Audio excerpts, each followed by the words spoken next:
ഈ fire fighter വെഹിക്കിളിനിടയിൽ ഒരു shoe കിടക്കുന്നത് കാണുന്നു. അടുത്തേക്ക് വന്ന് കയ്യിലെടുക്കുമ്പോഴാണ് അത് വെറും ഷൂ അല്ല, അതിനകത്തൊരു മുറിഞ്ഞ കാൽപാദമുണ്ടെന്ന് മനസ്സിലാകുന്നത്.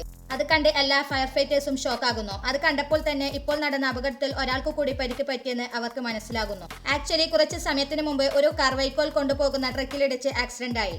അവിടേക്ക് രക്ഷാപ്രവർത്തനത്തിന് എത്തിയ ഫയർ ഫൈറ്റേഴ്സ് കാറിലുണ്ടായ ലേഡിയോട് എങ്ങനെയാണ് ആക്സിഡന്റ് ഉണ്ടായതെന്ന് ചോദിക്കുന്നു. അവർ കാറിന് കുറുകെ മാനോ മറ്റോ ചാടിയതാണ്, അതിനെ ഇടിച്ചാണ് കാർ നിയന്ത്രണം വിട്ട് ട്രക്കിലിടിച്ചത് എന്ന് പറയുന്നു. ആ ലേഡിയെ കാറിൽ നിന്ന് പുറത്തെടുത്ത് ഹോസ്പിറ്റലിലേക്ക് അയക്കുന്നു. അതിനുശേഷം അവിടെ നിരീക്ഷിക്കുന്നതിനിടയിലാണ് അവർക്ക് ആ കാൽപാദം കിട്ടിയത്. അപ്പോഴാണ് അവർക്ക് ആ ലേഡിയുടെ കാർ ഒരു മാനിനെ ഇടിച്ചല്ല, ഒരാളെ ഇടിച്ചാണ് നിയന്ത്രണം വിട്ടതെന്ന് മനസ്സിലാകുന്നത്.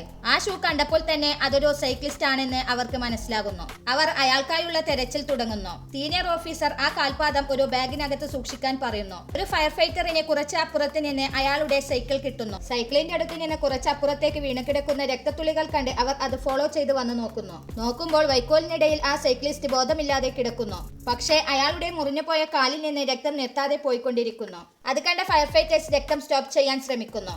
പെട്ടെന്നുണ്ടായ ശക്തമായ വേദന കാരണം അയാൾ ഞെട്ടി ഉണർന്ന് നിലവിളിക്കുന്നു. ഭാഗ്യത്തിന് കൃത്യസമയത്ത് തന്നെ അവർ അയാളെ കണ്ടെത്തിയത് കൊണ്ട് ജീവൻ ആപത്തില്ലാതെ അയാളെ രക്ഷിക്കാൻ കഴിയുന്നു. അവർ അയാളെ ആംബുലൻസിൽ കയറ്റി അയക്കുന്നു. നോക്കുമ്പോൾ അയാളുടെ കാൽപാദം ഈ ഓഫീസറിന്റെ കയ്യിലിരിക്കുന്നു.